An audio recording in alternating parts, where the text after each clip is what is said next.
जमीन पर इंसानों से पहले अल्लाह की एक मखलूकन रहती थी जिसे जिन्नात कहा जाता है।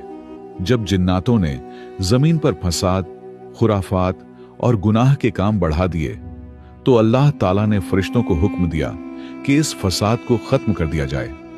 अल्लाह के हुक्म से फरिश्तों ने जमीन पर मौजूद तमाम जिन्नातों को खत्म कर दिया, लेकिन उन्हीं में से एक जिन्न का बच्चा जमीन पर बच गया।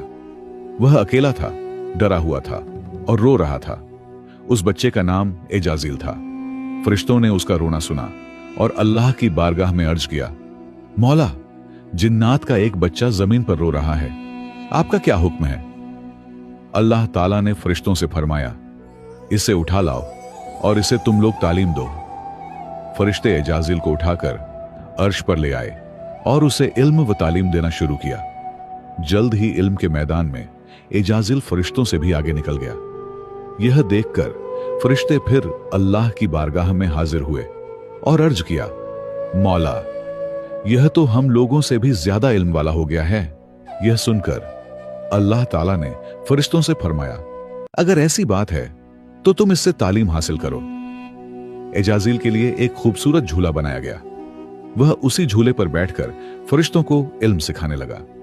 एजाजील अब मुअल्लिम उल मलकूत यानी फरिश्तों का उस्ताद बन गया। लेकिन अल्लाह की अता की हुई इज्जत पाकर एजाजील शुक्रगुजार बनने के बजाय घमंडी बन गया। इसी दौरान अल्लाह ताला ने जमीन पर अपना खलीफा बनाने का फैसला किया। खलीफा ए अव्वल यानी हजरत आदम अलैहिस्सलाम को वजूद में लाने के बाद अल्लाह ने फरिश्तों के साथ साथ एजाजील को भी हजरत आदम को सजदा करने का हुक्म दिया। फरिश्तों ने अल्लाह का हुक्म मानते हुए हजरत आदम को सजदा कर लिया, लेकिन एजाजील अपने इल्म और इबादत के घमंड में बोला, मैं आग से बना हूं और आदम मिट्टी से बना है। यह कहकर उसने अल्लाह के हुक्म का इनकार कर दिया। इसी नाफरमानी और तकब्बुर की वजह से अल्लाह ताला ने एजाजील को इब्लीस, शैतान बनाकर अपनी बारगाह से निकाल दिया। याद रखो, अर्श से फर्श तक जितने भी घमंडी हैं सब इब्लीस की जमात में होंगे। इसलिए अल्लाह का शुक्र गुजार करो, क्योंकि हर अहंकारी का अंजाम बेहद